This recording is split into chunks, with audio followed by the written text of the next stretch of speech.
All right, greetings everyone. This is Bomani Tamba. I'm the Director of Africa for the Africans, and today is Sunday, January 11th, 2015, and we're here to talk about our Ghana Repatriation Investment Tour, October 28th to November 10th, 2015.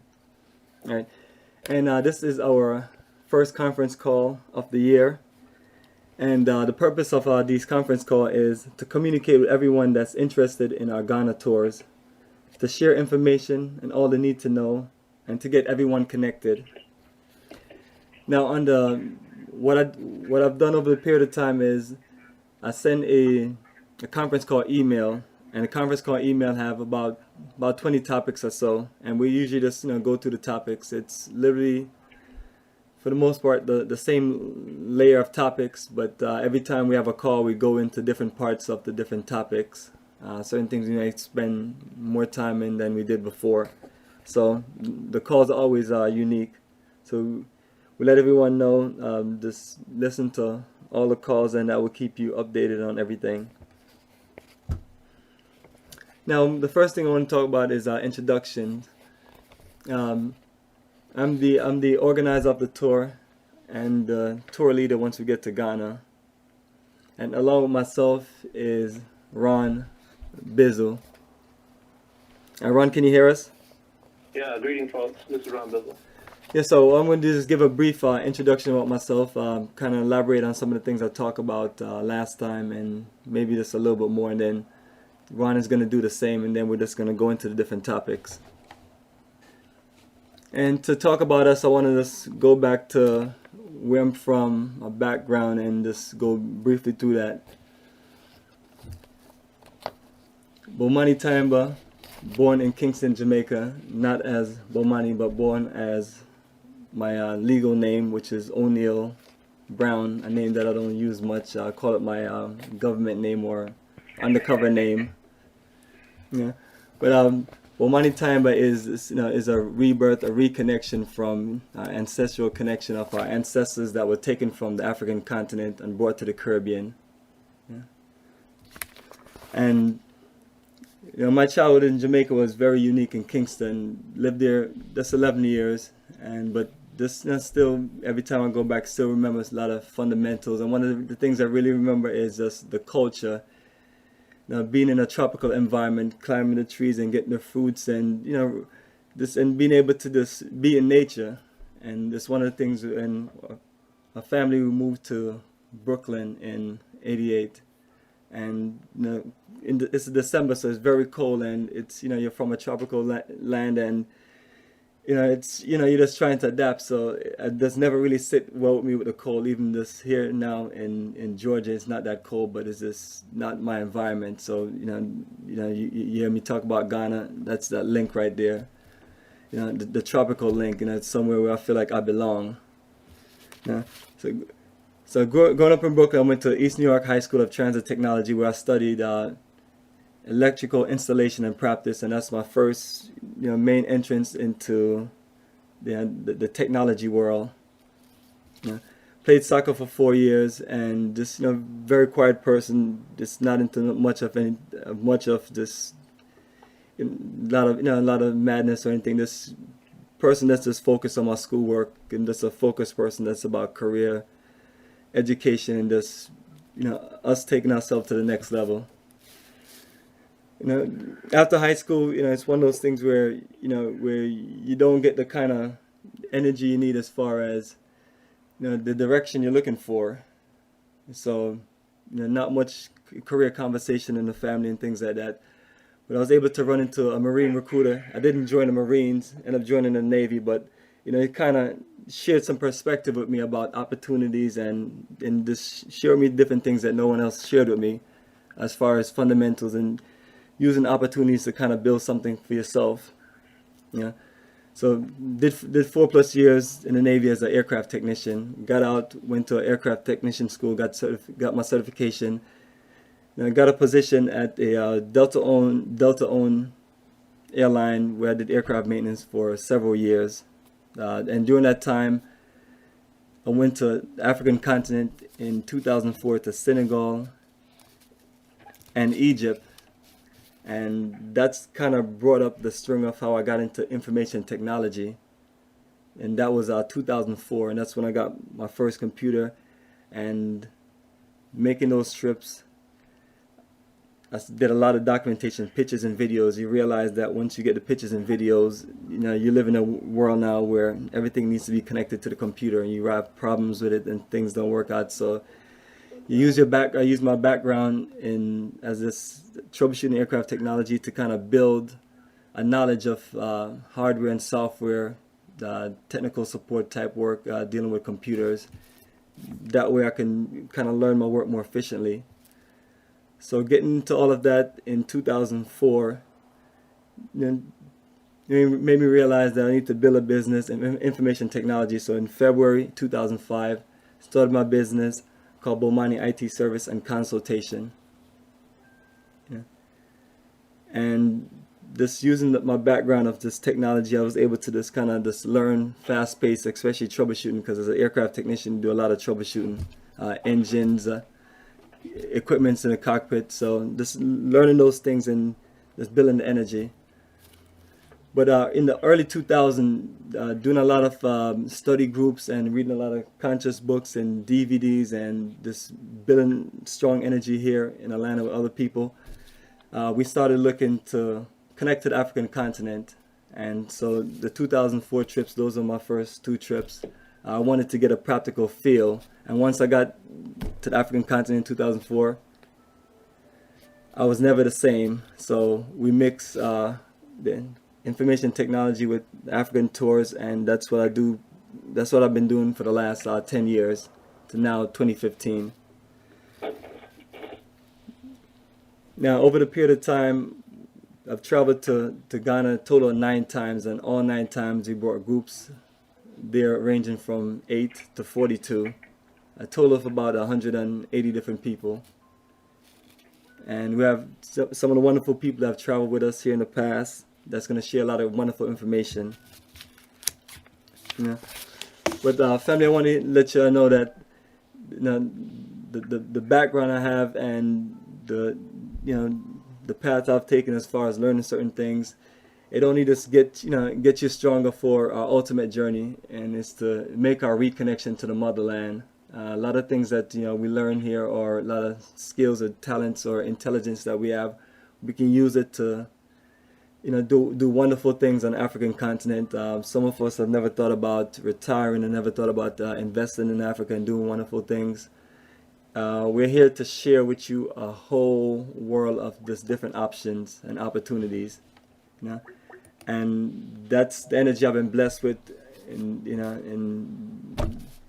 as an IT technician and doing Africa tours for the last 10 years. It has just changed my perspective on life, and using it, and what we kind of do is just use the technology to kind of propel ourselves.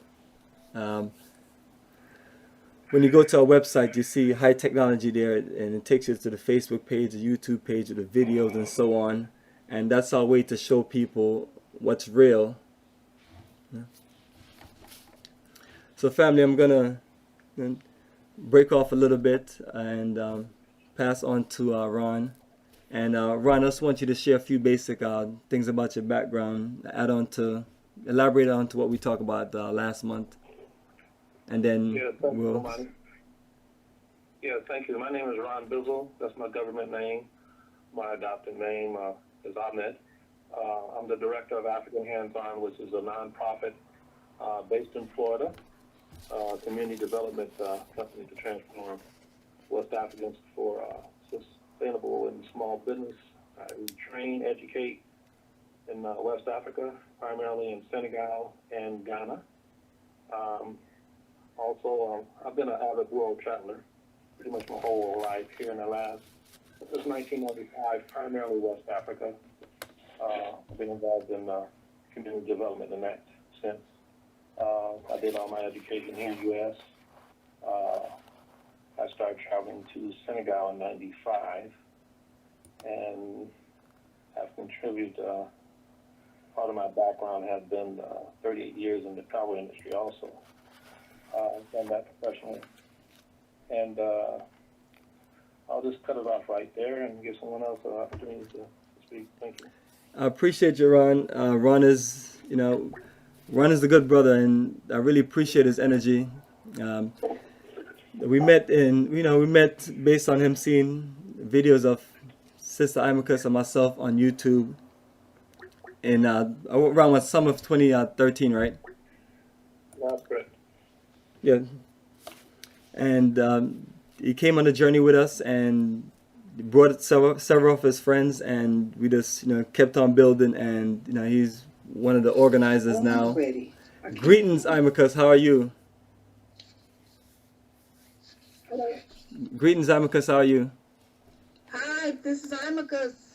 Greetings, everybody. This is Sister IMAHKUS, the owner of One Africa, the last resort we're going to go to.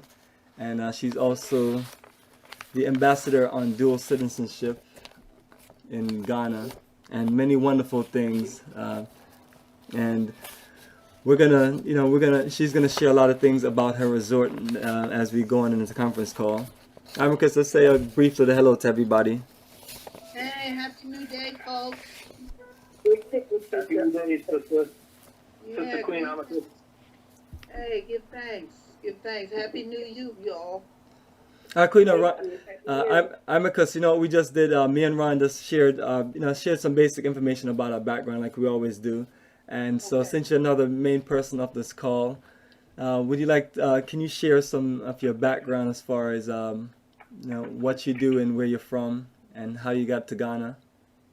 Okay, I'm originally from New York City, from the Boogie Down Bronx. I've been in Ghana for the past 26 years. I own a health resort and restaurant in Ghana. And my first time in Ghana was in 1987. After my visit to those castle dungeons, when I came out of there, one, I knew I'd never be the same person again. And two, I knew I was not going to be long for America. Wow. So after visiting Ghana in 87, 88 with my king man, who happened to have come himself in 87 by himself, after I convinced him that I wasn't a mad woman because I wanted to live in Africa. And him being the kind of man he was, everybody else thought his wife was crazy. He thought I was tipping the scale a little bit, but he wasn't ready to hang me out to dry. So he went to Ghana in 87, we went together in 88, 89, and in 1990 we moved. So I've always lived in the same place. We live on 2 acres of land on the ocean front.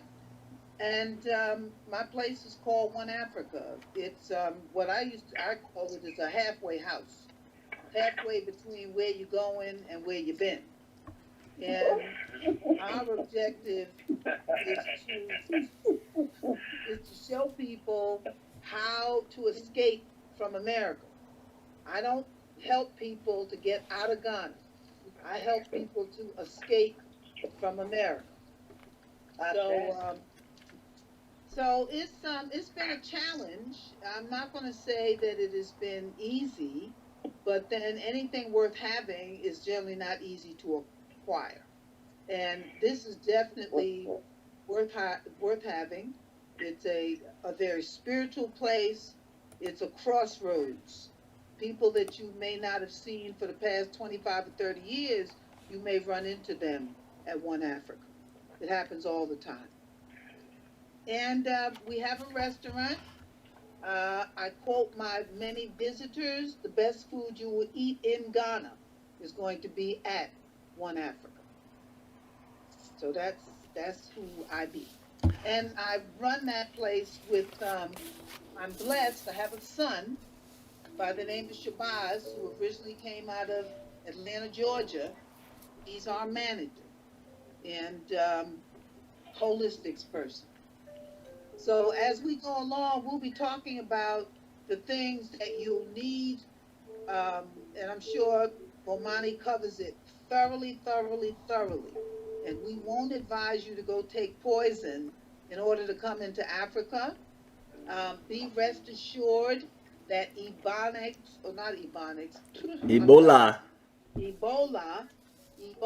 is not in Ghana. And the thing that Ebola has done that no other politician, African leader has been able to do, and that's to get rid of all of the borders in West Africa. Because when you talk about Ebola, they say West Africa as though West Africa is a country. Is 14 countries in West Africa, and only 3 of them have Ebola. So I always say, since everybody on this side says West Africa is one daggone country, then the borders are down. So we shouldn't have to pay no fees to get across them. But you're safe. You know, people are going to tell you don't go, be afraid, you know, you're going to get sick. Right now, as I speak, Ebola is not in Ghana. Okay? Excellent, excellent. Amicus, thank you for the wonderful introduction. And I've known you since December 2006. And I've came to Ghana 9 times. And all 9 times, we've been there right at One Africa. And I want to say I've mainly stayed in the Garvey Chalet. You know, Garvey's my man. So I appreciate you for building that Garvey Chalet. Say, has your name on it. You have my name on it, you know. Take it back to the roots. This one's for it. Yeah, so family, what I'm going to do right now is we're just going to share all the need to know as far as the documentation of where all the details are on the website. So the main location for all of our information is on our website, africafortheafricans.org. And when you go to our website, what you want to do is, the first thing you're going to see a slideshow of pictures. Now, those pictures aren't all Ghana. Those pictures are 8 African countries. The 8 African countries I've been to: Ghana, Togo, Benin, Senegal, the Gambia, South Africa, Kenya, and Egypt. About 80% of those pictures are going to be Ghana, because that's been my most travel. So what I do is just from every trip, we just take the best photos and put them in the slideshow. So it will stream. You can probably watch it for a whole month, 2, 3, 4 months, and even a whole year, and you still see different pictures. It's on a random mode. And next thing we have is a MP3 player with just 100+ tunes, just to keep everybody mellow while you're navigating through the website. Once you hit the main menu, when you go down towards go to the left, you can see a main menu with Ghana. That's say Ghana tour October 2015. Once you click on that link, it will take you to 9 articles, and those lists of articles is all your tour details.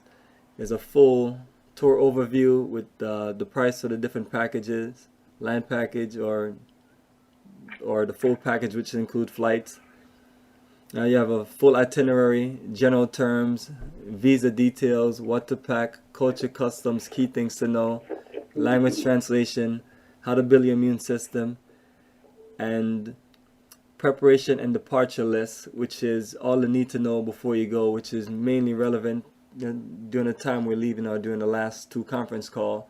But you can, I attached that to the email along with the 2 other attachments. That way you can look at that list, and it's going to be more so like a summary of everything that we've talked about on conference call or whenever we just talk in general. But that's where all the details are. So take your time, read through the itinerary.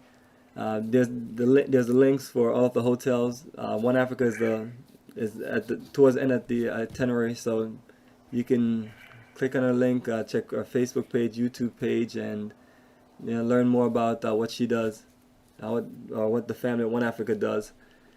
So let me say this too in terms of accommodations for One Africa. We can accommodate the first 22 people. All right. So generally, in that wise, is first come, first serve for One Africa. Then we will put you in accommodations nearby, nice walking distance. But One Africa is on the ocean front. There is a beach there, and One Africa is special. So anybody who's interested, those that get their deposits in first will have first choice in terms of where they're going to stay when you get down to our area. The other thing, just for point of information, I've written 3 books, of which can be purchased before you get to Africa. Um, Very interesting. It talks about their stories on other repatriates. Number one, my first book is Returning Home Ain't Easy, but it sure is a blessing. That book is $25. I have another book called Ababu, which is he or she who was away and has returned, which chronicles, it's an anthology of 18 other people who have escaped from America. And then we have a book, and I'm sure most of this information you'll find in your package, which is Points to Ponder when considering repatriating home to Mother Africa to live or to visit. Okay, so if anybody is interested, I can give you my email address. You can feel free to order them, and I can mail them to you from New York. Excellent. That's perfect. And I'm glad you interject that, Amicus, because we really need to talk about the accommodations and certain things at One Africa and the limited space. So appreciate you interjecting that. Continue, and when you finish, let me know, and I just want to ask you 1 or 2 questions. Okay, so basically that's it. I was just, want to let people know if they want to order the books. Right now I am in America, KKKA, and I'll be here for a couple of weeks. So if anybody's interested in ordering the books, they just have to send me a money order, and I'll mail the books out to you. Does anybody have any questions? What is your email address, Sister Africa? This is Sister Ngozi. How are you? Oh, okay. My email address is ONE Africa with a C, One Africa _ Ghana at yahoo.com. All right. I actually went to Ghana in 2010, and I believe, I don't know if we had a chance, we didn't have a chance to actually meet at the time. I think that we were supposed to go, we were in the Cape Coast, and we visited the restaurant that was next to you because you all had closed for the evening, so we got there very, very late from our long journey. Oh, okay. And that was night in the Cape Coast before going back to Ghana. But I've heard a lot about you, about the restaurant. The people always talk about how wonderful it is to be there. Oh yes, the best. And I'll definitely email you to find out about other repatriates who have come to Ghana. Okay. Sure, most certainly. We need to. It's important to talk to folks, and so Africa doesn't seem like such a boogeyman experience listening to some people, but it's really cool. It honestly is, and it's a blessing to be able to return to the land of one's ancestors. Okay, so when taking this journey with Africa for the Africans, just remember that it is not a vacation that you're on, but a pilgrimage that you're undertaking. It's a big difference. And you meet a lot of really interesting people. What I always tell folks is, look, don't come with high expectations and you won't be disappointed. You'll be pleasantly surprised, okay? So we do the best that we can to make sure that you folks are satisfied. Let me give you my phone number. Okay. 347 Mm-hmm. 839 7262. 7266? No, 7262. 62. That's 347-839-7262. 62, right. That's the number that I'll carry while I'm in the States. All right. Sounds good. Sounds very good. Thank you so much.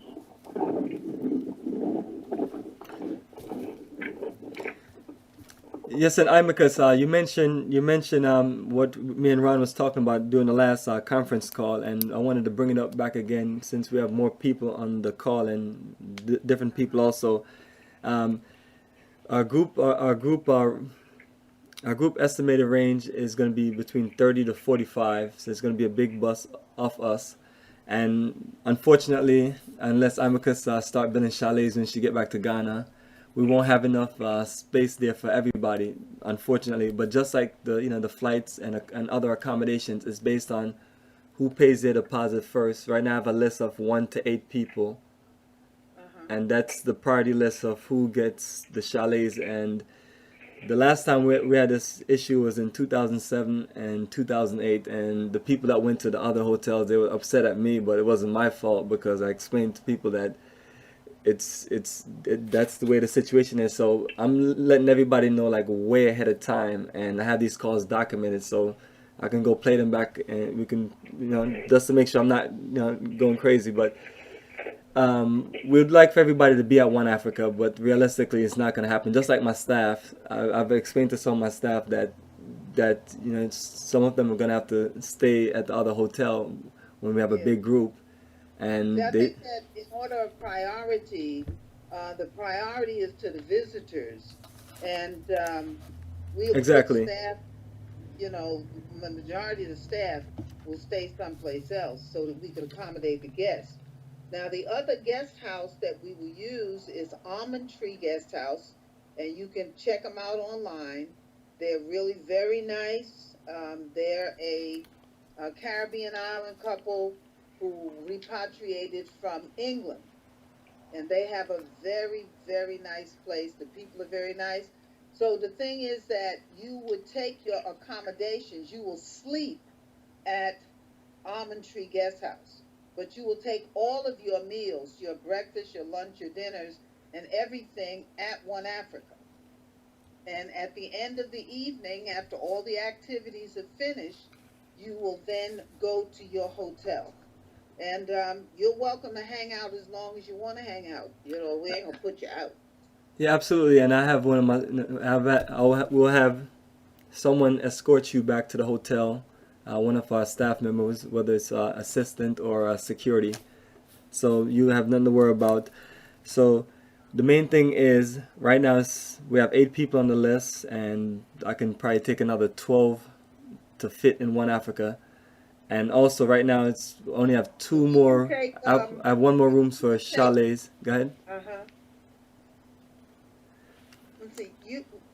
Let me see. We can take 18 people at One Africa because it's based on double occupancy. Yes. So that would be 2 in a room.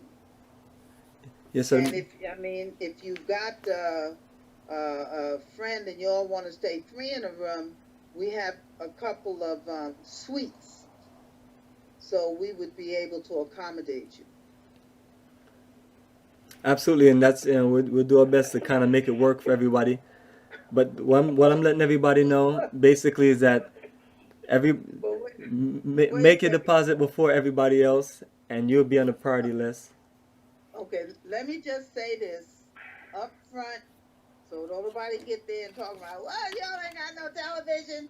We do not have TVs in our rooms. We do not have air conditioning because the breeze blows off the ocean constantly, but we do have fans in our rooms. Okay, we do not have hot running water. Now the water is tepid, and by the time this group gets there, we may have our solar water heaters installed. But in the meantime, this is a village. We are a little rustic, but we are upscale rustic. Our rooms are beautifully decorated. We're safe. We just do not offer you the Western style amenities. My feeling is if you're coming, you want to stay in a 5-star hotel, you could have stayed in America. We want to give you a roots experience on the ground. Guaranteed you will not be dissatisfied. I may have to put you all out because that's generally what happens. That's always happened. Okay, All 9 times. I generally have to put people out there. Y'all don't want to leave when you get there. I want to go back now. So perfect, everyone. You won't miss the television, folks. You won't miss the television. You'll be socializing and having such a good time. You won't miss the television at all at one afternoon. You won't even miss it. We got high definition. I got high definition for you. You'll see it when you get there. But Ron, that was excellent. And I enjoyed seeing you and IMAHKUS connecting in the morning, having a wonderful conversation. And this. And where else can you get that from? One Africa. Sister IMAHKUS, I want that purple house included the next time I come there, sister. Oh no, we going to the Purple House. Purple House is a given. Okay. Thank you. They are part of the program. Thank you, sister. Excellent. So what IMAHKUS is saying that there's things that we don't have on the itinerary that's a part of the program. So when you look at the itinerary, it's a full itinerary, but there's even much more that we have to offer and share with you as far as your blessings, returning to the African continent.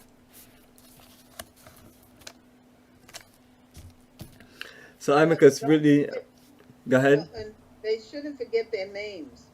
We up front you need to know what is the day of the week that you were born so that you'll be able to get your Ghanaian day name.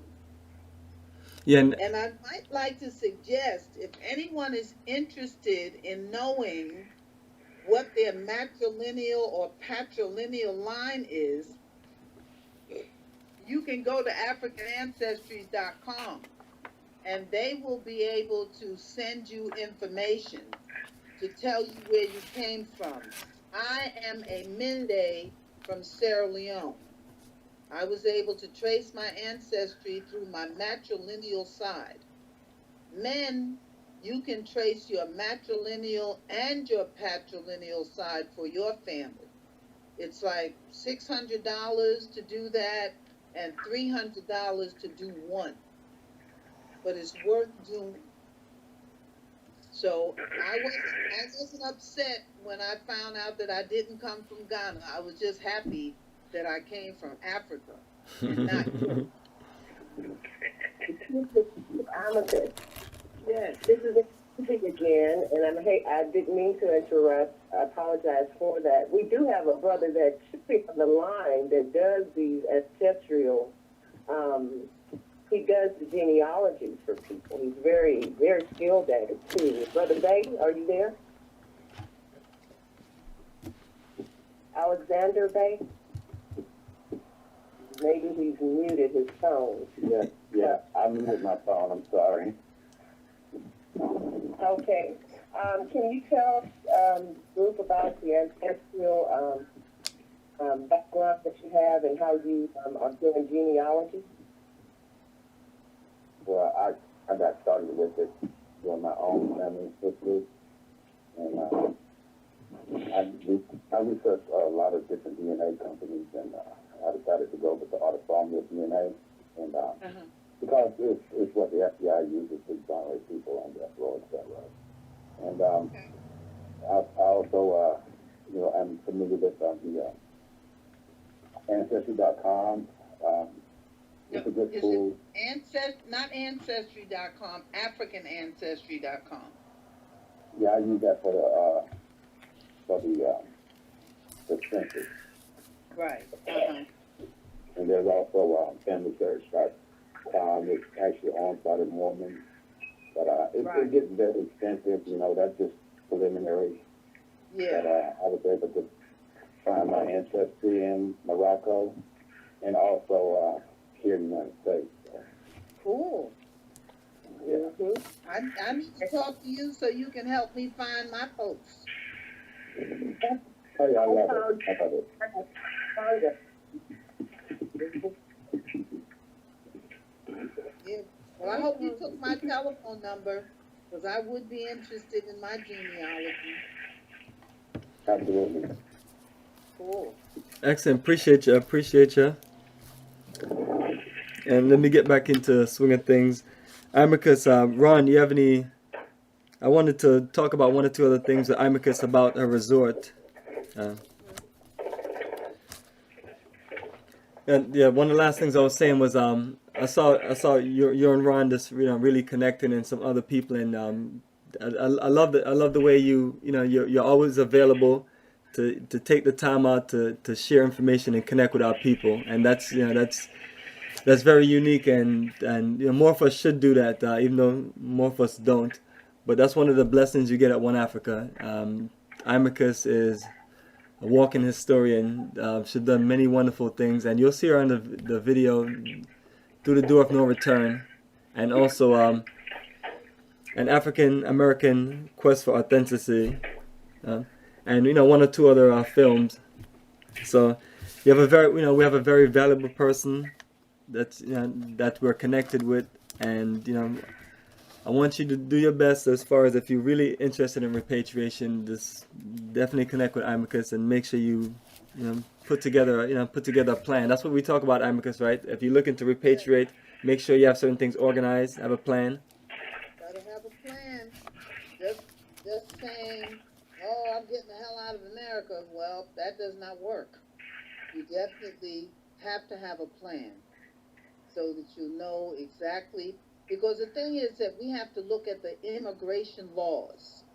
And though Africa may say, come home, blah, blah, blah, blah, blah, there is such a thing as the law that we're bound by.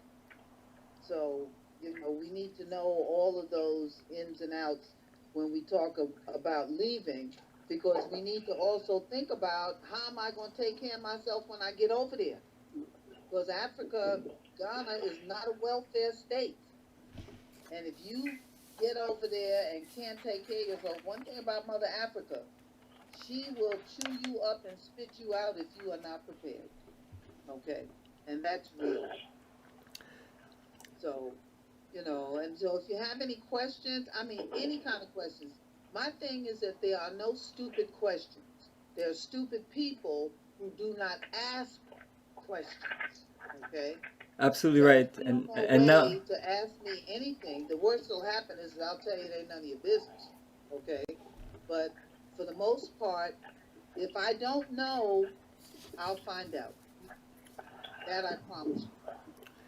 all right, Amicus, appreciate it, and everyone, and that's what I tell everyone about me and Ron. We're the travel experts. Before you listen to CNN, BBC, or any of your friends who have never been anywhere, or family members, or just anybody who doesn't have our level of expertise, definitely come check with us for anything. We're in this together, and we would not steer anybody wrong. Yeah. And what I'm gonna do is everyone, I'm going to continue on a few things we had left on the topic list, and then we're going to kind of just get more into questions and answers. So I'm hoping everybody is, getting their questions together for me, Amicus, and Ron. The last thing I talked about was on the website, all the documentations are there. Just like we have documented all of the tours over the years, especially the last 4 tours. Literally, all of the highlight videos for the last 4 tours is right there on my YouTube page, where you can access from the website. And there are 9 different photo galleries for the Ghana trip, one for each year, in my on my Facebook page on the albums. So you can literally just look at us walking through the tour of every tour we have done. That's the level of documentation that we have done. And when I first started, traveling Africa, that's what it was about. Unfortunately, many of us will never be able to make the journey for one reason or another. But at the same time, too, we have YouTube and we have other popular mediums. So I want to share that information with people, and then hopefully for one of those who maybe wasn't interested in making the journey or didn't really consciously understand it. Maybe one of our many videos and documentation would change your mind or give you full clarity. So go ahead. Is that you can begin from now to start putting things away that you might want to donate. We look for things like toys, black Black dolls, dolls, absolutely. books from about and for black people, for children, school supplies, good clothing. Don't clean out your closet and just say, let me get rid of all this crap. Leave the crap over there, okay? But we would like to have, donations for our children, because there are numerous schools that you will visit. So we want to be able to take really nice things to our children, okay? Because some people figure, because it's Africa, you give Africa garbage. We're not a dumping ground. So you can start from now collecting things. Ask your friends if they have toys and decent books, reading books, notebooks, and things like that you can bring. Now, the other thing too, when it comes to your luggage, you're permitted 2 pieces of checked luggage and a carry-on. The trick is to fill your suitcases with things that you are going to give away, mostly things that because this way you will make room for all that stuff that you want to buy when you get over there. And your weight is only 50 pounds per bag. So I say pack stuff that you're going to, in addition to what you're going to wear, pack stuff that you're going to give away, and that will give you room for all them fabulous outfits and things that you're going to buy when you get there, for your shea butters and things like that. Okay? Appreciate that, Ima, because we sound just alike. I'm listening, and that's what we tell everyone. That's the magic trick right there. So appreciate you sharing that information with everyone. And definitely, we take the school supply drive very serious. We always have friends and people who are not going to go on a trip. Not saying that you should pressure them, but reach out to them, say if they have they have anything they'd like to donate, even cash. That's one of the things that we'd like to get some more of. People to bring cash and donate it to the school, because when we put... Oh, let me share this before I forget. You talk about the bus? Our school is getting a bus. I just got notified that we have been informed that someone is sending us a bus from Detroit. Detroit town. All right, the Motor City sending a bus. Motor City sending us a school bus. Because I thought you was going to say that we're collecting donations, or we're looking for someone who can fund the bus, because that's the thing that we've been pushing. Right. Well, I tell you what, keep looking. Because we could use more than one, right? We certainly could, but at least we got one coming. That's what they told me. But I was so happy the last time somebody told me they were sending us a bus and they didn't send me one. But we were told that a bus is coming, so keep praying for us. Oh, cool. Excellent. That's good news. That's wonderful news. And the school that IMAHKUS is talking about, everyone, is called Acoma Academy. Of Arts and Sciences. And that's right there in Elmina. And that's on the African American system in Detroit, and that's on the last. That's the third third school that we go to. Towards the end of the itinerary.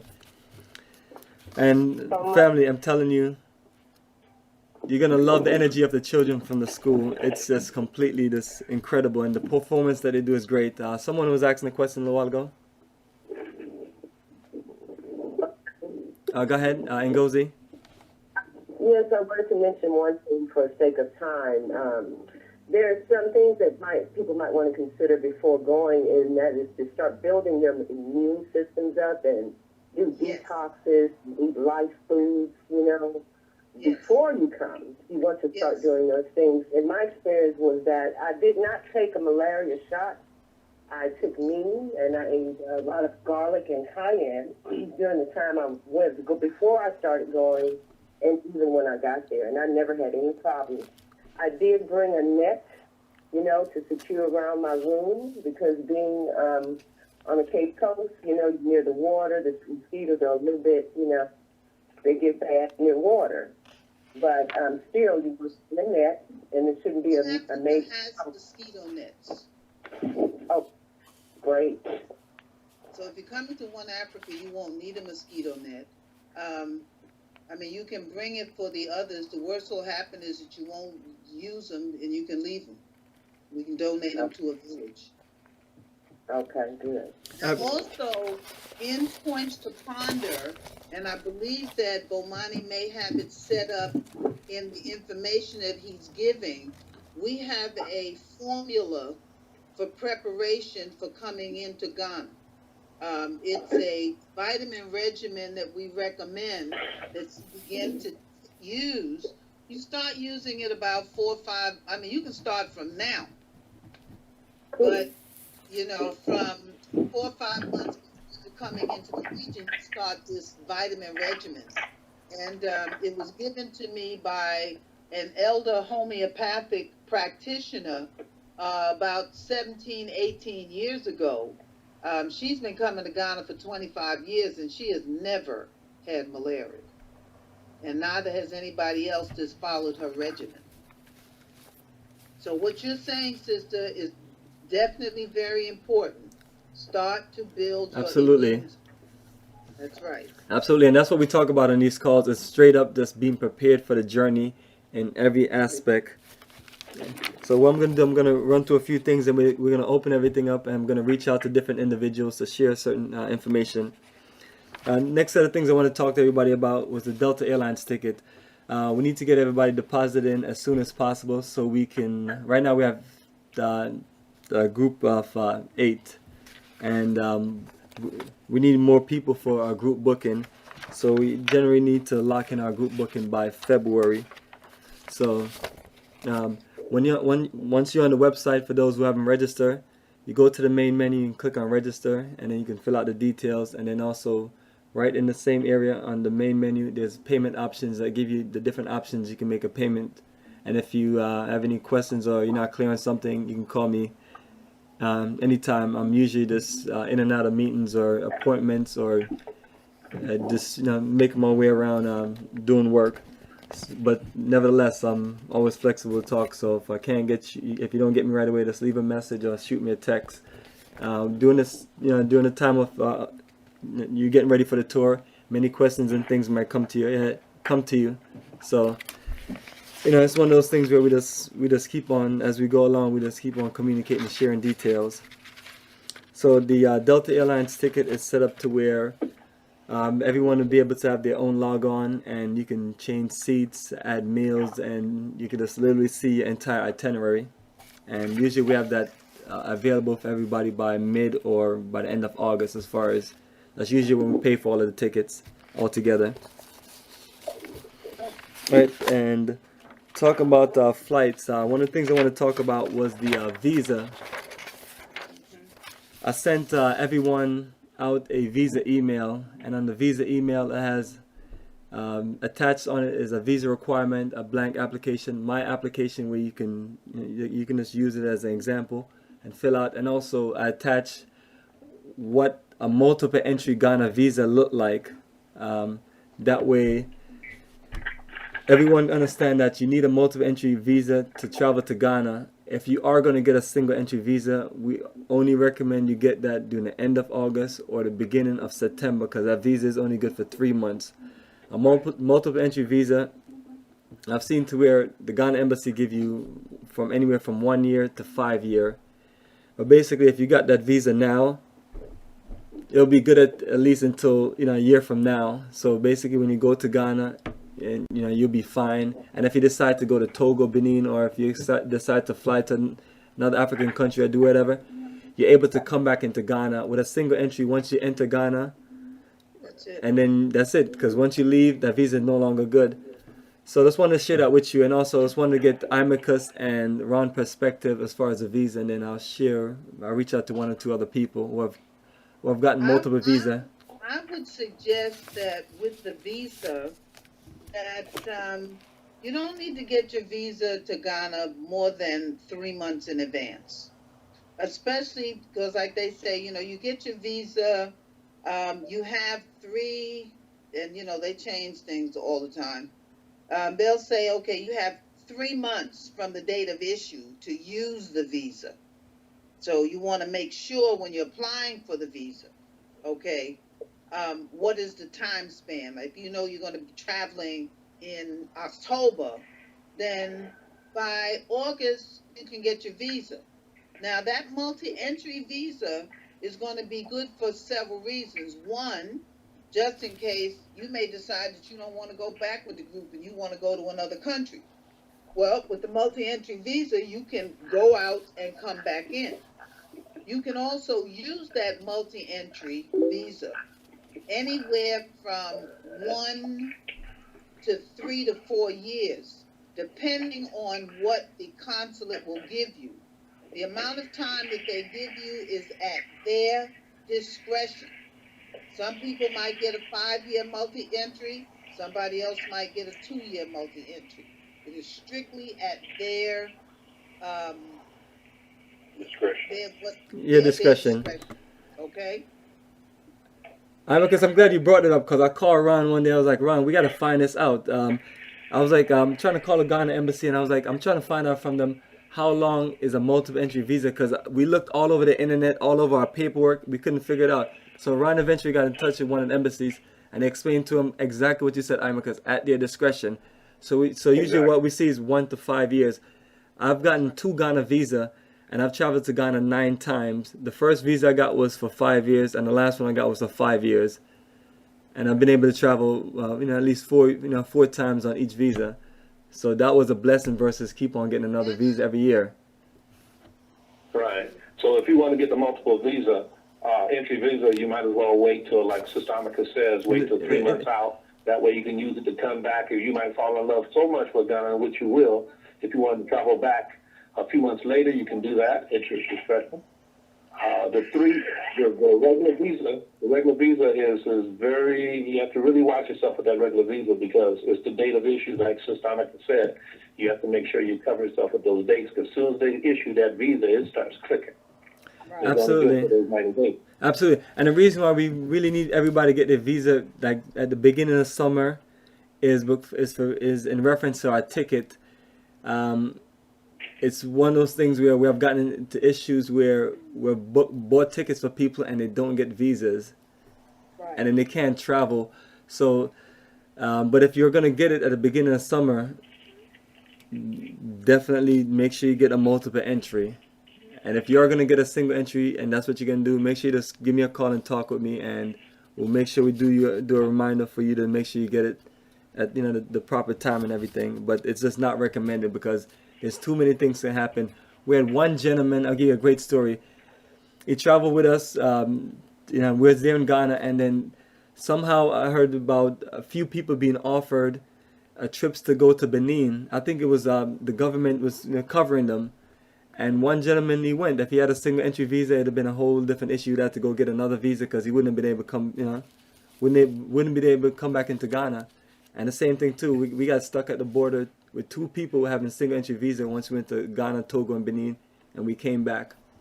So there's been certain situations, and that's why we really stress the issue of you being clear, just reading all the paperwork and understanding the clarity. So I'm gonna open everything up for questions and answers as far as the visa. Does anybody have any questions or need clarity from us about the visa?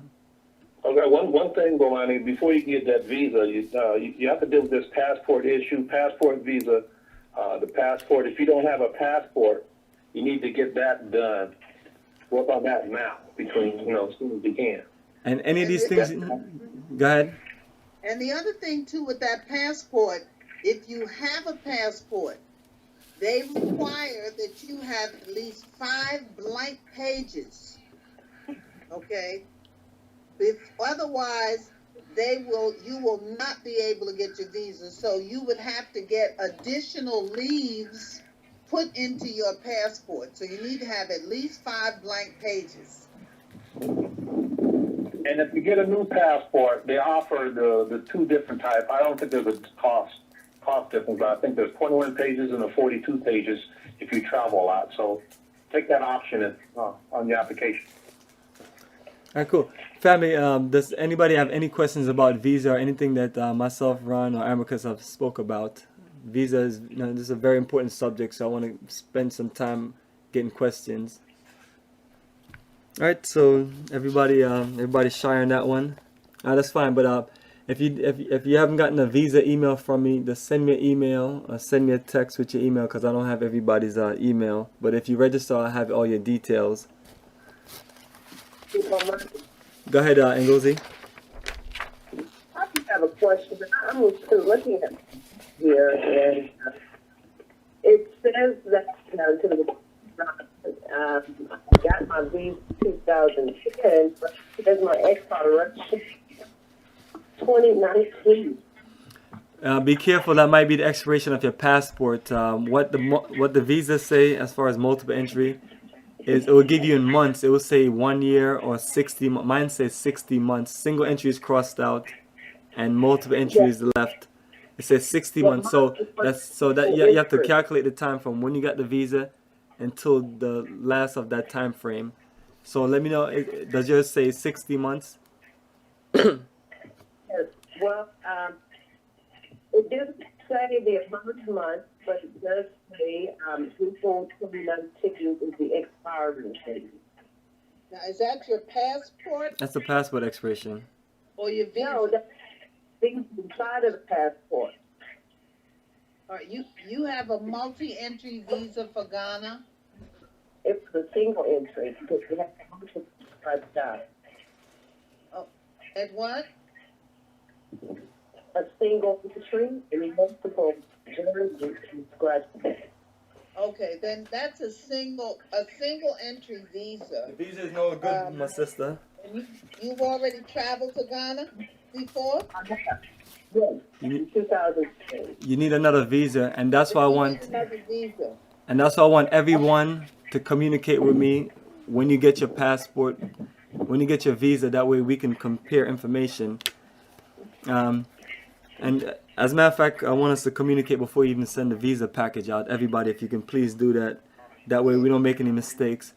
So Ngozi would have made a mistake and thought that maybe our expiration is the same as our passport, and then she'd have went to the airport and they'd have told her you have to go to the embassy to get a visa. And if you get lucky and you pass through and you get to Ghana, they're gonna let you in the country. What they're gonna do is have you fill out a whole bunch of visa stuff, and they're gonna make sure they get their money, and people are gonna make sure they overcharge you. They will no longer even let you leave the United States unless you have a valid visa. Absolutely. And I've known 3 people to get by, but once they got to Ghana, they had to fill out a whole bunch of paperwork, and they were overcharged. And you pay a whole lot more money. And you literally get robbed back there. You literally get just shaken down. Right, they're going to hit you with a surcharge, and then what happens is when you leave the United States, if that visa is still good, that's how they slip out. You get to Ghana and that visa is expiring, that's how they'll catch it. But Yeah, so everyone, that's everyone. Please, before you send your Ghana visa package out, or call me, and then when you get it, call me so we can open both of our passport. And that's why I send the attachment of what the multiple entry look like in my passport, so you can see there on that attachment. And you'll see mine says single entry crossed out. It shows multiple entry, then it said mine is valid for 60 months within the date that I got it. So literally, this will be my last time traveling to Ghana where I can use this visa, which will be the 5th time I've traveled on this visa, because I've had it since April of 2011, and it gave me 60 months, so that puts me into 5 years, 2016. So April 2016, my visa is done. So, so it might be confusing for certain people, but like I said, I don't mind. You can, like Amicus said, no silly questions. Just, if you're not clear, because some people have never traveled and had to deal with these things before, and So that's why we make ourselves available, and that's why we go through these things thoroughly, and that's why in the email I got it laid out in the email. All right, so if does anybody have any questions about this visa before I proceed to the next few topics? All right, so we talked about a few of these things. We talked about school supplies. Now, next thing that we haven't talked about much was we have a business and investment conference, which IMAHKUS have been a part of the last a few times that we have done them. What these business and investment conferences are set up, or we call them Repatriation Investment Conference, they're set up to talk about all aspects of living and doing business in Africa / Ghana. And we welcome all questions. We have a lot of great presentations. And I've recorded most of the last conference, and I have clips of them on YouTube. Also, anyone who have a loud background or something going in the background, can you just mute your background, please? And also, what I'm going to do now, as we begin to come to our last few topics, I'm going to reach out to a few people that have traveled with us in the past. And we have Shamsuddin. Shamsuddin, how are you doing today? I'm doing quite well, quite well. I appreciate it. When did you travel to Ghana with us? That was in '07. Yeah, I was with the group, the largest group, the 42 people. Excellent. Did you? Wow. How was your initial? What made you initially want to go to Ghana and travel with us? That was my second journey, second tour itself, and I think we just met that year. At first, I was like disillusioned because I came with a romantic idea. But then I stayed there a little while and I began to feel more at home and wanted to be a part of it. So after the initial tour in '07, I came back and I went back in '09 and decided to build. So I'm still in the process of building. Who's this? Shamsuddin, your favorite repatriate. Shamsuddin. Yes, IMAHKUS, yes, this is me. What's up, my brother? Well, I'm still in the process. I hear you. It works. It's a little slow sometimes, but it'll work. Yeah, I'm still working it. Cool. Yeah, Good. Shamsuddin, how was your connection with IMAHKUS when you first went to Ghana in '07? I love her. I still love her. And you basically you have hanged out there many times after you initially left the tour. Over the years, right? Every year I come back, I stay in one Africa. Wow, that's what's up. So yes, once again, people, One Africa is a special place, so make sure you're on the priority list to stay there. Now let me go back to a few other things. Also, Shamsuddin, you're looking to make Ghana your permanent home, or you're looking to have a home both in America and Ghana? Well, I'm looking to get out of America. I went to Ghana just to check it out, and I found that I could stay there. So I bought a piece of land, and I had the foundation down for a home. And it's taken a little while, but the universe willing, in 2015, I hope to have my edifice up. It's gonna happen. Wow, brother, congratulations, and I'm happy that we met, and I'm happy that you honestly just gave Ghana a fair chance and opened up, and that's the blessing. Because when I saw Nana Prempeh there in Ghana, the man looked like he was about 20 years younger. Because I remember helping Nana Prempeh move, and I remember how hard of a time he had moving around, and he was out of breath and very weak. When I went to Ghana, he's a strong lion. So that's something that we recommend for people who are looking to retire or looking to another life. Because in Ghana you can get relatively all the natural medicines and things you need to keep your body strong for a lifetime, right? Yeah, we have some really wonderful herbs. We have some really great doctors, some naturopaths. We've got people there like Dr. Sharita, Dr. Goss's daughter. has set up New Body Products there. We've got Dr. Allison Henderson, who is a chiropractor from Washington, D.C. We've got a whole slew of repatriate professional psychologists, doctors coming from this side.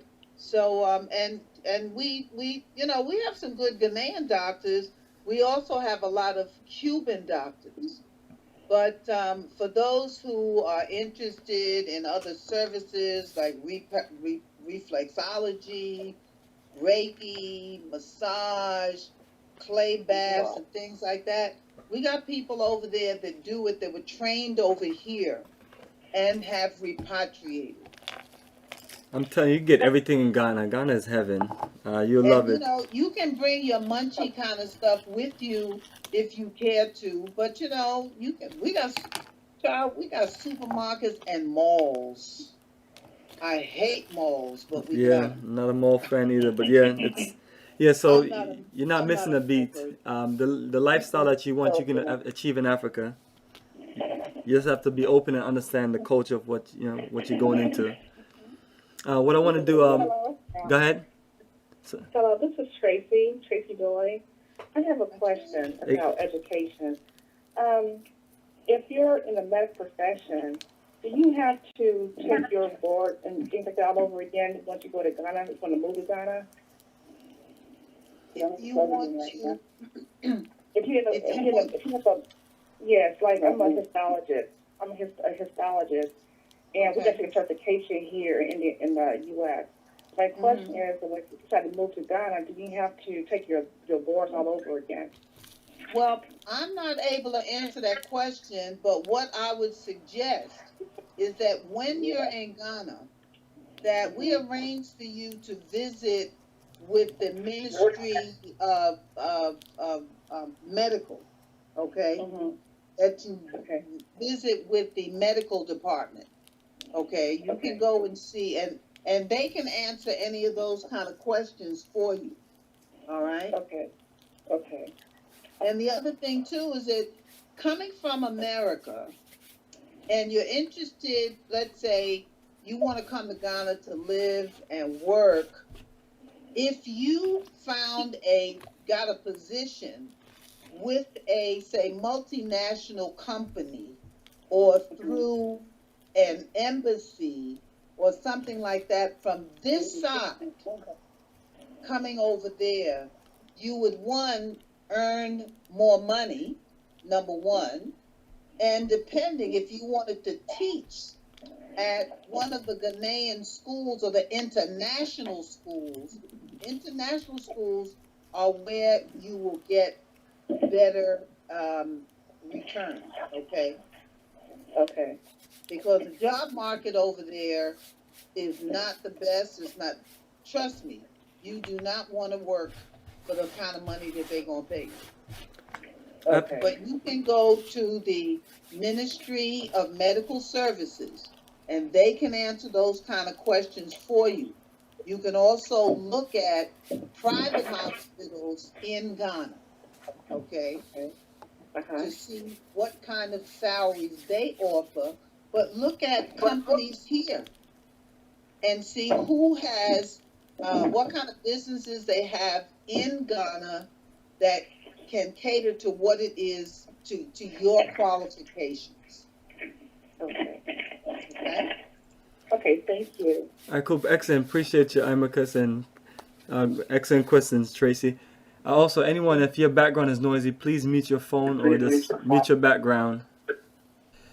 Shamsuddin, so you're basically, would you recommend it for recommend Ghana to someone as far as a pilgrimage, a journey of a lifetime? Yes, I would recommend that they go on tour first and see how Africa, Ghana in particular, suits them. Because Africa is not for everybody. Some of us here are just so Americanized and so into the conveniences that we have here that we forget about the initiative of life. So I would just suggest that they take a tour first and then see where it leads them. Excellent, Shamsuddin. Appreciate you. I'm gonna move on to Derek. Greetings, Derek. Are you still there? Money. All right, Derek, when did you travel to Ghana with us? Traveled first time in 2011, July 2011. Excellent. So how was your preparation for the tour? You said question again. How was my preparation? Yes, how was your preparation as far as us giving you all the details you need and you being ready to go? How did that work out? Oh, it was great. I just all the information that you sent over on your emails. I just followed that, step by step. And any questions I had, I just contacted Bo Money. But other than that, the information you provided was very informative, very basic, elementary. Excellent, appreciate it. And once you got to Ghana, what was your experience like as far as traveling in an organized group and with a itinerary and everything, and going to the different places that we went to? Very, very professional from the time we left the airport from Kennedy, New York, and got to Ghana. From the time we got off the plane there, the bus was waiting on us. We was greeted well. All of the money, the individuals that helped them out, they was there, and it was great. It was just as planned. Everything was just as planned as he had on the itinerary. So it was great job. Excellent, Derek. Appreciate your energy. And what would you say for those who are just on the fence, maybe not sure if they want to go to Ghana or not? I would say try it out. I think you get more than what you expect. Just try it out. And like they say again, it's not America, but it definitely is a place you can go and make that connection with your roots. It's a magnificent place. The culture, the people, the smiles that you get from the people, the warmness, things that you don't get in the States of individuals. You get that there. Everybody there. Groups, and like I said, it's love in the air. It's a warm culture. You'll love it. You'll love it. Excellent, appreciate you. And I'm going to open things up for, we haven't heard from many people. For those who have questions, open your questions to myself, IMAHKUS, Ron, or just anyone else in general. Hello? All right, greetings. Who are we talking to? Kafre from Orlando. How are you? Greetings, my sister Kafre. How are you? I'm doing well. Yes, glad you can join us. My question I have is about repatriation and how is it that you're able to stay over there? Is it that you have to open a business, or you're coming to work? How is it? Like, or do they just give you? Okay, go ahead. No, in terms of repatriation, Ghana does not have a repatriation policy. All right. When you come into the country, let's say the easiest way to enter into Ghana and to live, unless you're either investing in Ghana, all right. And right now, the investment in Ghana is $250,000 with the Ghanaian partner, or $500,000 without a Ghanaian partner. The other way to come into Ghana, and the easiest way, is coming into Ghana and establishing a non-governmental organization, an organization that can demonstrate that what they are doing is going towards the development and the betterment of Ghana. Now, when you come in, let's say you decide, okay, first of all, visit me, come live with me are two different things. And like Brother Shamsuddin said, you really need to take a look around. Now, a tour, the pilgrimage is wonderful, but aside from that, you need to be able to come back and spend a little time so you can see, do I really want to do this? Okay? Now, the Ghana government, you will come in and they will give you 60 days to be in the country. After 60 days, you would have to go to immigrations and file for an extension. You can file for 2 to 3 extensions. You have to be there more than a year to apply for residency. And then you'd have to go back and forth every year. You would require a police report. You'd have to show that you're financially able to take care of yourself. You'd have to get two people who would stand and attest for you. Now, there are other ways to come into Ghana, and that is through something that we call the right of abode. However, you have to have lived in Ghana 10 years in order to be even eligible for the right of abode. So, I mean, you just can't show up and say, yo, listen, I just decided I want to live in Ghana. Really? Wow, it's not that easy. And even as elders, now we have folks that have come over there, they are retired, they have guaranteed monthly incomes, and some of them, Shamsuddin will attest to that, make more money from their Social Security and pension than the president of Ghana makes in a year. With all of that, you would think that it would be very easy to live in Ghana. It is not. It is a frustrating process going back and forth to immigration. It doesn't mean that it cannot be done. It can. Ghana has now passed another law. It says that if you stay in Ghana for 90 days or more, you are required by law to secure for $120 or the CD equivalent a non-citizen ID card. That is now the law. Okay? I've been there 25 years and they told me I have to carry a non-citizen ID card because I'm not a citizen. I'm a permanent resident. I can do anything the Ghanaians can do except I can't vote.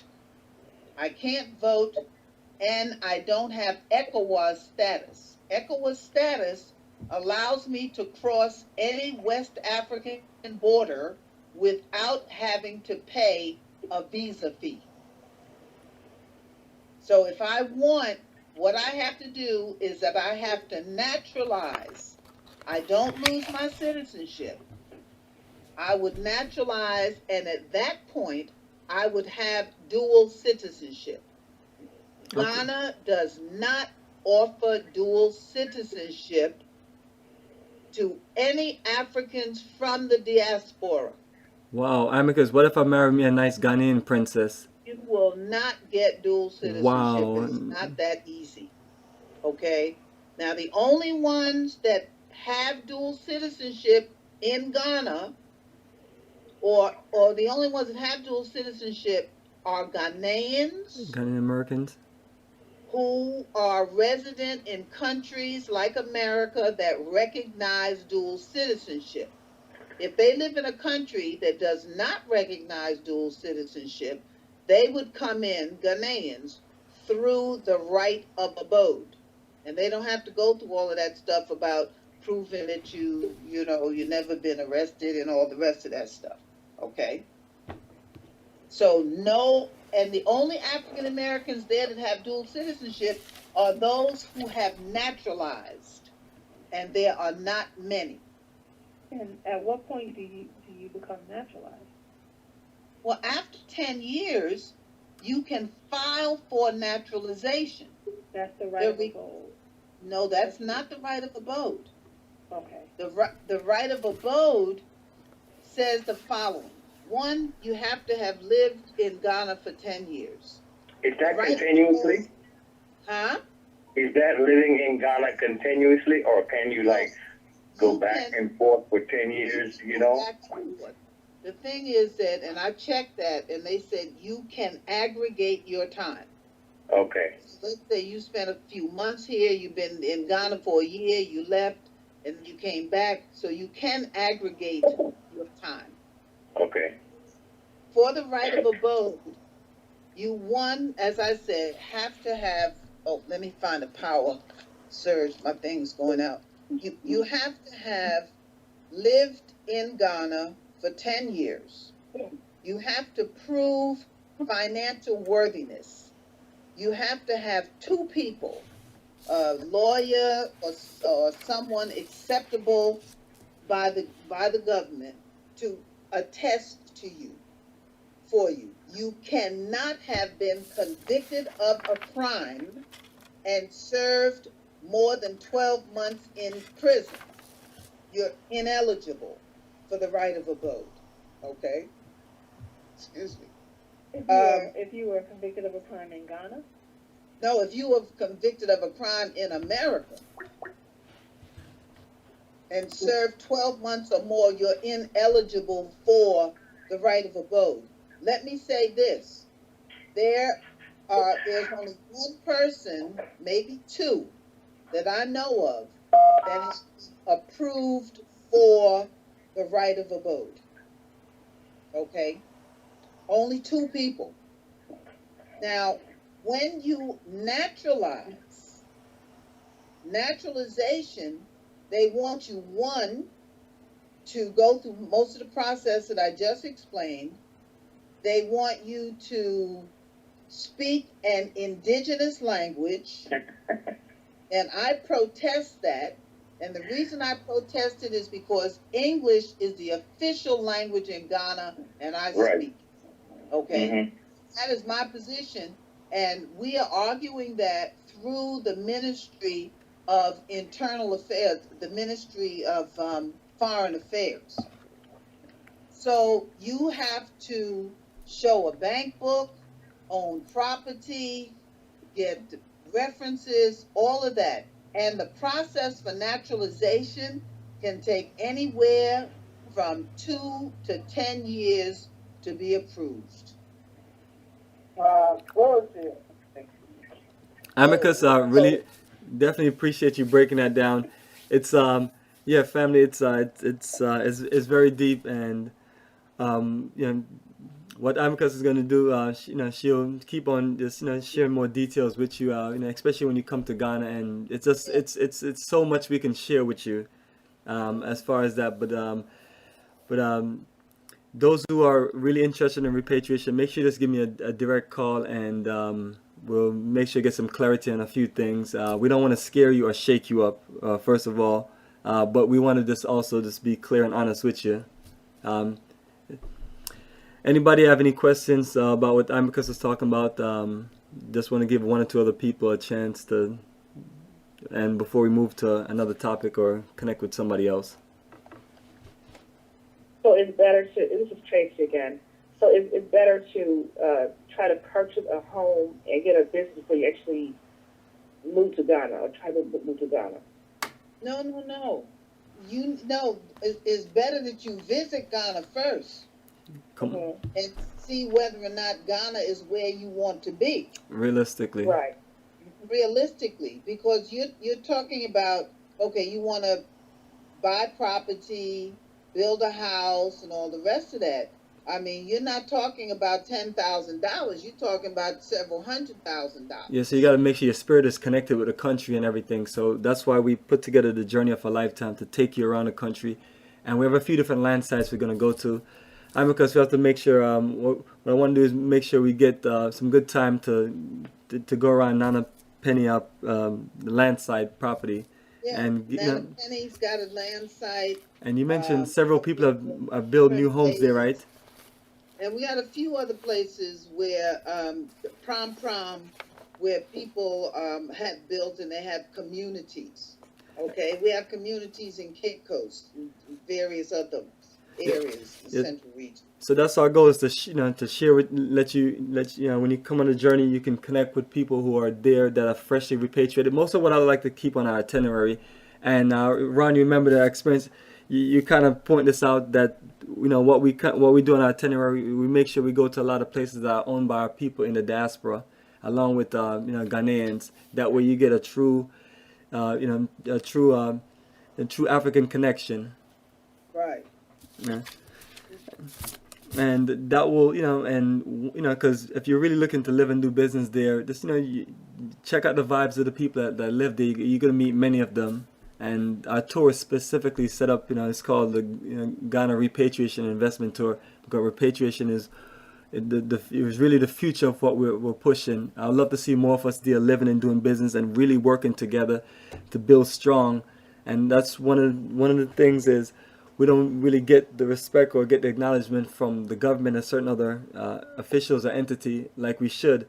But the stronger we can come together, then there's no denying us. And dual citizenship is one of those things where the more we can work together and make our presence felt, the better it is as far as that possibly being just a lot more clearer.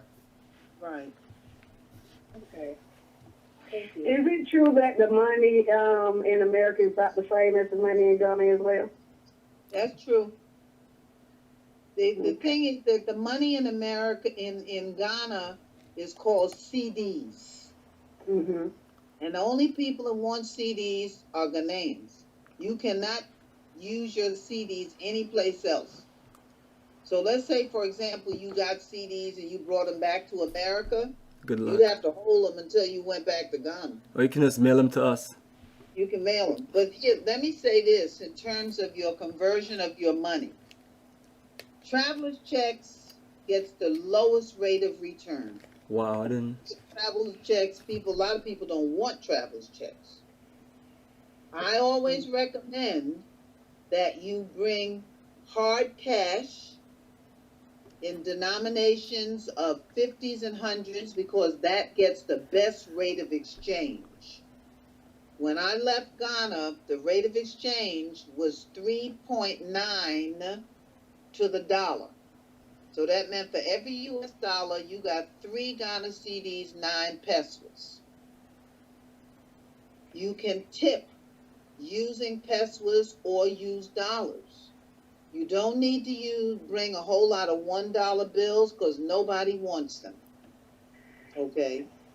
So your smaller denominations like 10s and 20s, don't bring a lot of those. Bring big bills, you get a much better rate of exchange.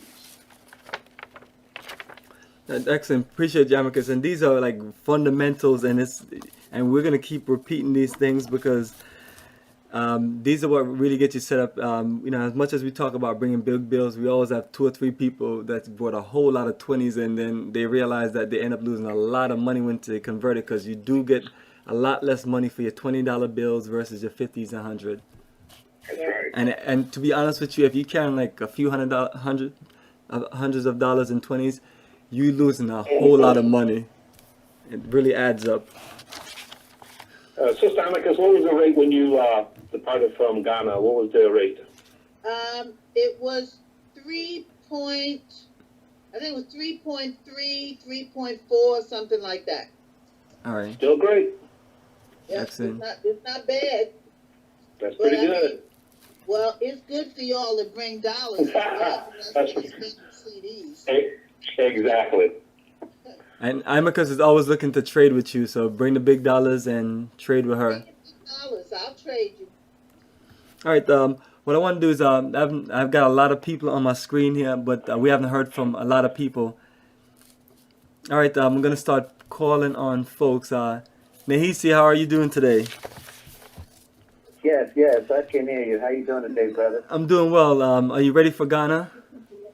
Oh, yes, yes, definitely. And just chimed in, to hear about the, about the trip, and the naturalization.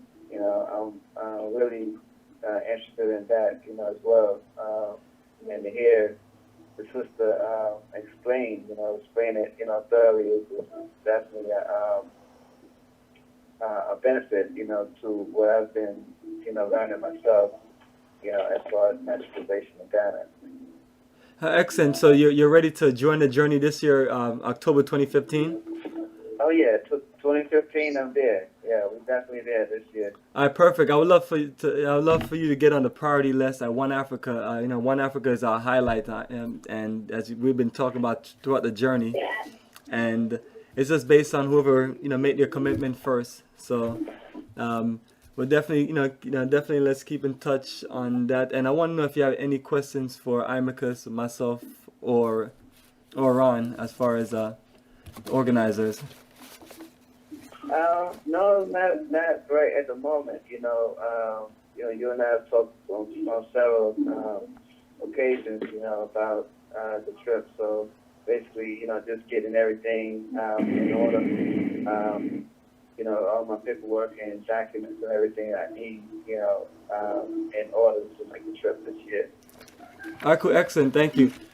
And also, anyone who have any kind of anything playing in their background, please mute your background, mute your phone, so we don't have feedback. Right? Want to reach out to a few other people. We have 2 people, one from a 323 area code and one from a 513 area code. Right? This is Monica from 513 area code. Greetings, Monica. What's your last name? Yahad. All right, greetings, Monica. So, gotcha. All right, Monica, are you ready for the journey, or do you feel like you're prepared, or how is your energy feeling right now? Well, the energy is really good, but I'm not prepared. Can't even lie about that. Right. Well, that's myself ready. well, that's Not a long way to go, but I will be ready by the time, it's time to go. perfect, and that's what we're going through. We're going through all of the preparation, all the need to know to get your mind right, and we want to get everybody to pace themselves, because by the time you turn around, remember, it seemed like I talked to you last year around this time, and the next thing you know, we was in Ghana. It goes by quicker than I would even imagine. That's true, family. This year's going to go by fast. End of October is going to be here before you know it. It's going to be so quick, you won't believe it. So these preparation conference calls are very important for you, because they will pass by real fast. Every month's going to be faster and faster. You'll see. There's a lot of good information, too, that I didn't think about, so I'm going to go back and start writing things down and get prepared. Excellent. And as I mentioned, also, most of what we have in the core details is right there on the Ghana October 24th, 2015 link. On the 2015 link, the preparation and departure list talks about a lot of these things we're summarizing, things, and a lot of key things that IMAHKUS is talking about. I was like, excellent, because I was like, we got that on the list. And and doing our travels, when we learn certain things and we get clarity to certain things, it's usually beneficial for the following group. They usually benefit from these things, but that's where it's at. I've been there 9 times in Ghana, and it's only 1 year I missed Ghana, is in 2010, but I ended up going the following year in July and then October again. It's incredible. I mean, it's like every year I was like 2 weeks going to Ghana, and I let everybody know that I'm doing business with anything, that I'll be in Ghana that time. So don't call me, I'll be there. It's a special journey to look forward to, and I'm really looking forward to living and doing business at a high level in the country. And that's why I spent the last 10 years preparing, building relationships with those in Ghana, and also connecting our people here. That way we can just have a strong network, and the more we really work together to build that energy, the more we can really have a strong relationship with Africa. And that's how I'm looking at things. And before we close, what I want to do is just want to reach out to a few more people with some questions, and then we just get some closing statements from myself, IMAHKUS, and Ron. All right, we have a person now, Wendell. Shamsuddin brought you in on the call. What do you think of our information so far as getting everyone prepared for the journey of a lifetime? I'm actually just thankful to be a part of the call. I think it's exactly what you said, is a journey of a lifetime. I also found out that I'm not as prepared as I thought I was. Wow, for real? Oh, you're looking to move to Ghana? The sister here, one in Africa, has definitely opened my eyes to a lot of things. Yeah, she's powerful. She doesn't have television because there doesn't seem to be any line in her. She's very sincere and honest. Yeah, and that's what we are. We're genuine people, and if you're on the internet, you'll see me, IMAHKUS, we're all over the place, just doing many different things. It's like, this is what we have dedicated our life to, connecting our people to the African continent, so we can build a strong black nation and have representation from the African diaspora on the African continent. Very important that we And build I that think relationship. Go ahead, I Amicus. don't, I think that, I'm sorry, I No, go think ahead. that it's really important to be as honest as possible. The thing is that, one, you don't want people to feel like they've been sold a bill of goods, okay? Right. I definitely don't want people to come and get there and say, oh, well, we've been misled. The thing is that being very honest about it and, you know, not having a romanticized notion about Ghana, which unfortunately too many people have. That's why I say to people, leave your rose-colored glasses at the airport on the other side.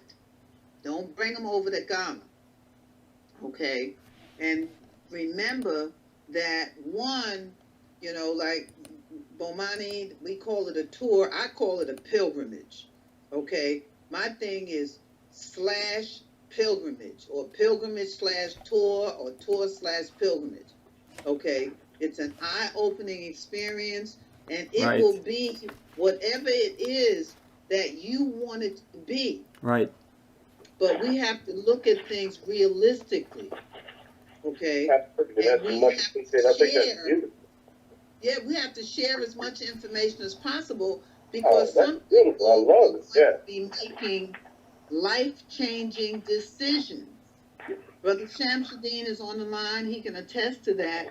We have so many other brothers and sisters who went to Ghana, fell in love, and left America. Right. Okay.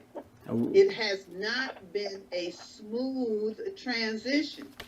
But, you know, as I say in my book, returning home ain't easy, but it sure is a blessing. I shaded that. I shaded that. It's not hard like that. I'd rather, as opposed to saying, oh man, that's so hard, that's so difficult, I call it a challenge. And I say that we as African people are up to the challenge. If you can survive here, and as my daddy told me years ago, he said, baby, if you can survive living in New York City, you can survive anywhere in the world. So at this stage, if you can survive living in America, you can survive anywhere in the world. Excellent. And the main thing as far as Ghana is you have to, when you get to Ghana, you have to open yourself to the culture, learn about what's going on. Don't come and try to make things the way you want it to be, because it's not going to work that way. And unfortunately, sometimes we travel and we want to make things in a country like we're a big influence like that. Just make it the way we want it to be, So that would definitely bring America with us. Yeah, and that's going to get you frustrated and angry and upset at certain things. And we don't want anyone to have any bad energy. So we just tell everyone to kind of go with the flow and just follow our guidelines. And if you have anything serious you want to talk about that you're angry or upset about, me, Ron, and others, Amicus, David, and other people, based on the dates that it happened, we're there to for you to share and communicate with us. We're here to help, and we're here to make sure that you have a pleasant connection. And that's why one of the things I like to talk about is the hotels are 2 to 3 star hotels. There's no 4 or 5 star hotels. If that's something that you're used to and you're looking forward to, please make sure you call me directly so we can talk as soon as possible. That way we can set up those accommodations for you. We have no issues with that. The only thing about it, once you start altering the itinerary, it gives you a different experience. So and then if you want to do certain things, it's at your cost. So if you want to upgrade to 4 or 5 star, or you want to upgrade to certain things, it's at your cost. We have no issues with doing that. Just like if you like to get to Ghana earlier or stay longer or go to multiple countries, communicate with me ahead of time. Everything is based on our group booking with Delta Airlines. I can literally set up accommodations and for you flights from where your closest airport to Ghana and back. And you want to go to Kenya and you want to go to Benin, we need to communicate. That way we work out the dates with group booking, because once your ticket is locked in by the end of August and paid for, any change you need to do, they're going to hit you with them fees. And they do it religiously as far as as far as airlines booking. They're serious about their fees. So group booking give us a lot of flexibility. We just need to be clear on what we want to do, like by June, July, as far as our travel and before, after, or traveling to other countries. So the tour is very unique. For those who have traveled before, we have many flexible options. You don't have to do the same exact tour. We can, certain dates, we can set certain things up for you different. But if you want to come along the general tour, we're fine with that. We just want to let everyone know that we have a multitude of flexible options. Just please speak up and communicate. It's too late when we are there to doing certain things. So everything has to get done ahead of time. Right. And as far as the stars are concerned, you know, there's 3-star hotels, 4-star hotels, 5-star hotels. One Africa has no stars. For real, Amicus? All the stars come there. You understand? We go beyond the stars. We got the universe, okay? So there are no stars attached to One Africa. Oh, It's man. greater than that. I shaded that. Yeah. Philadelphia, Mississippi. My grandparents had a tin roof, so I told a friend of mine here that I felt more love in those tin roof houses than I felt in some palaces. So, I'm hey, telling the love you, with me. well, my roof is not tin, it's thatch. All of our roofs are made out of grass, very, very comfortable. And when I say the stars come there, all of you stars are always there at One Africa. That's true. That's home sweet home there, sister. You go ahead there. Imacus, what can I do to convince you to build some more chalets so I don't have to send people down to, so I don't have to have people upset at me for sending them to another hotel? You'll have to give me some money. You hear that, family? If you're looking to do an investment, you can invest in building One Africa up. Well, if you want to invest, I mean, I'm down with putting up a couple of more chalets, but like I said, right now it's money palaver, okay? And palaver is talking, you know, that's money, like money talks, and the rest of it takes a walk. Here. I hear that. So I'm gonna let everyone know. Everyone, please do not get upset at me if it's not my fault. We just like the plane. If the plane gets filled, we have to put you on another plane. So please make your reservations ahead of time, so I can get you at One Africa. That way, when 12 o'clock comes, you can just walk to your room versus having my security take you on a ride down to the other hotel. So I literally have about 10 more space at One Africa. 10 more, that's it. And only 2 more space for chalets. So chalets are those beautiful, nice hut style homes you see, you know, when you're watching. On the ocean. Yeah, when you see looking at the videos, or you're looking at some of the pictures, and yeah, it's where you want to be. But no one can convince Imacus to build extra unless you're looking to put a serious investment down with her. And I'm with you on that, Imacus. You've done all you can. I just need cash.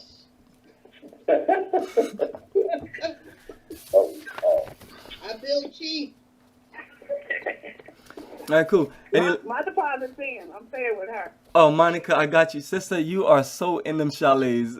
And I appreciate your commitment, because it's people like yourself that make it easier for us to book reservations and book tickets. So appreciate you. We'll make sure you get My daughter's ready too. I can't wait for her to learn where she came from. Oh, yeah, she's ready. Oh, that's wonderful. You coming with your daughter? Oh, that's going to be incredible. Yeah, she's 15. Oh, yeah, she's going to love it.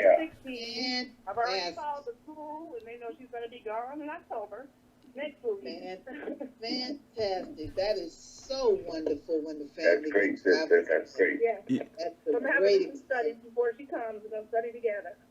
Oh, that's excellent. You know, and I love when children come, because we have no problems with the children. They never cause not one problem. Not from the young adults to the children itself. You know, we have teenagers that come, and they're usually great. So we always welcome that energy, and we wish everyone could just be open, just like children, because they just open and they take everything in, and it is so powerful. My son came when he's 2 years old, and he's 4 years old now, and he still talks about his trips to Africa. Oh, they have to bring my 7-year-old in. Yeah, and one of the things I like to do with children, I like to make special deals as far as this, giving a good package. If someone's looking to bring a child, so if you have a child, 16, 15 years old or younger, we know we can work the sweet deal because we're always looking to encourage that. We're just never in a position to really where we can get some funding to bring a bunch of children, because that would be incredible. They really need to learn the experience at an early age. Let me ask you this. I have Sure. a 7-year-old. She asked me to come to Africa. So, Bring her. Yeah, can I get her as a little third person in our room? She's little. I mean, Yes. my sister, that's what we encourage. We will make you a sweet deal. When you and I would talk off the phone and we'll work out those numbers and deal. But that's just, we need this more for our children to come at an early age and just mesmerize. We had one sister, that's she who brought. needs to learn the same thing, these children. So, yeah. Oh, yeah. And Oh, yeah. You can do it, sis. Do it. Yeah, and all the children that have came, when I speak to their parents, they tell me, "Oh, my son, my daughter have been transformed, and it has done wonders for them." And we had one sister; she was supposed to be here. She'll be in the next call. We'll have her share her details on her son's transformation That's right. from I a gotta get my teenager. child out of all this distraction in America that she has. Well, you remember last year we had a youngster, he and his dad, and he wanted to play football with the boys in the village. Oh, that was cool. That was absolutely the greatest time. When he came back, he was raving. He had been in the village playing football, and a lot of boys there play without shoes. So he had a wonderful time. That's good as easy. Yeah, the David son. Yes, right. The shoes, something they also need. Oh yes, absolutely. You have School supplies and toys, but the shoes, one of those things they need as well. Yeah, sure. They can use shoes. athletic sneakers. equipment is always great for children.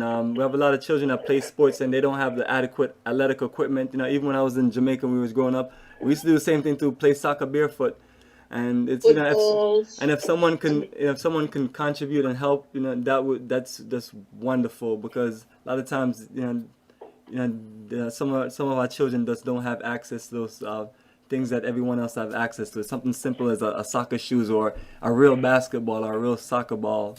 So if I got somebody to donate, can they send it to you, sister, before we even get there? Oh, absolutely. You can send anything to. Yeah.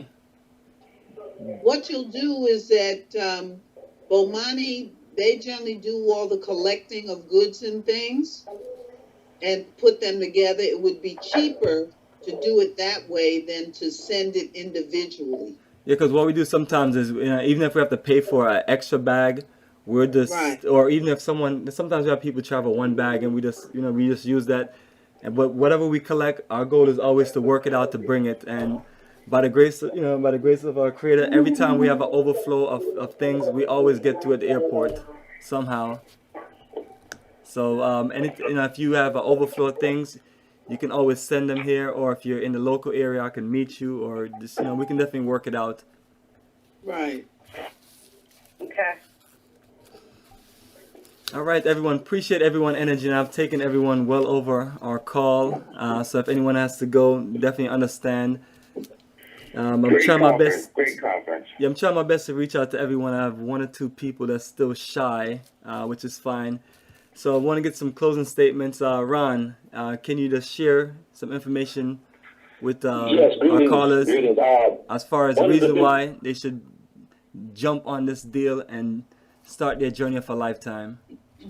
Yes, brother. Out of the big three, I call it the big three. We talked about the passport, the visa.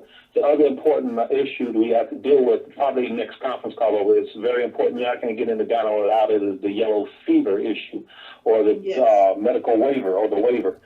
You have to have a passport, visa, and a yellow fever card, or a medical waiver. So that yellow fever things, we have to touch on that either, this time or the next conference call. But it's very important to have.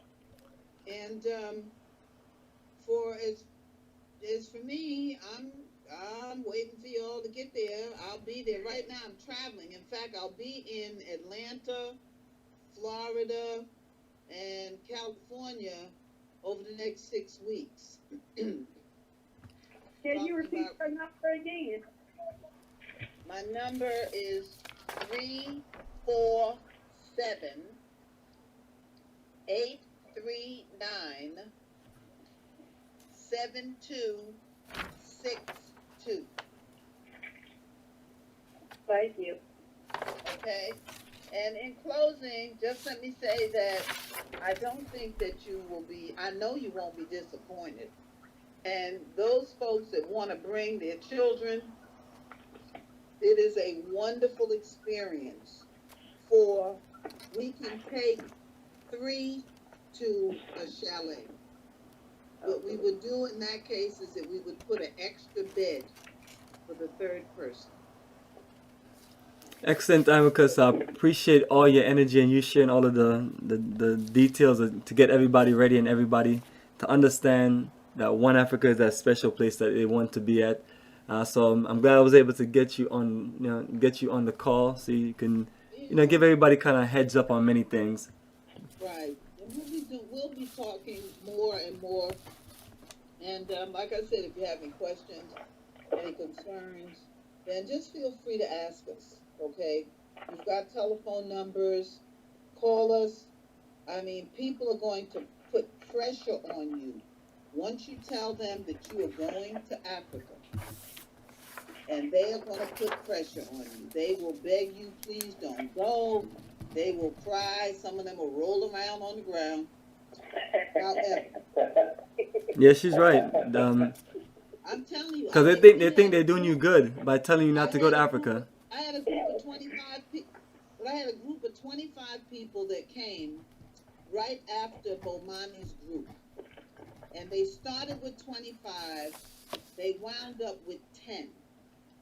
They had the most fantastic time. When they went back and showed the people the pictures and everything, all those doubting Thomases were so sorry that they had not continued on the journey. They had an unbelievable experience. I almost didn't believe it my daggone self. It was so good. So you're going to get pressure. Just know that Ghana, as we speak, is safe. And the moment that it becomes unsafe, I will be the first person to tell you that we have been stricken by Ebola or whatever else. Okay? It is safe. I have grandchildren and great-grandchildren over there, and we have a large community. Yeah, and that's the reality of it. Feel free to come and know that you are going to be safe. Absolutely. Okay? They got Ebola in America, so where the hell are they going? I don't know. They brought to us. They gonna probably run to Canada. I don't know. Run to Canada. Exactly. They brought it to you, and they didn't bring it to you from Africa. Okay? Right. Remember how AIDS came into our environment. And anytime somebody can tell you something about they've been working on this Ebola virus for the past 10 years, I beg. Okay? Excellent. So that's my closing. Mama Africa awaits your coming. I appreciate you, Amicus. All right, family, and in closing, once again, just keep the communication strong, especially if you're really serious about going.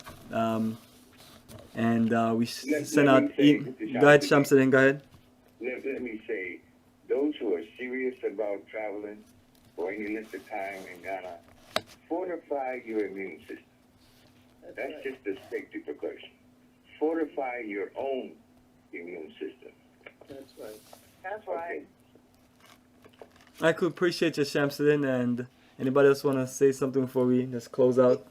On our next conference call, I'll have the list of the vitamin supplements and how to take them.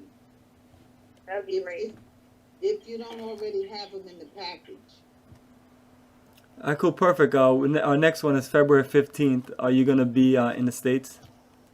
I'm going to be in Atlanta. All right, cool. Excellent. Perfect. Even better. We can hang out. Even better. Perfect. I'm with you on that. Do you have the new pictures up yet? Oh yeah, everything is up. All of the pictures from our tour is on the slideshow mixed in. So everything is there. It's been up since end of November, and we have about 335 videos with all the details and aspect of everything we've done in Ghana.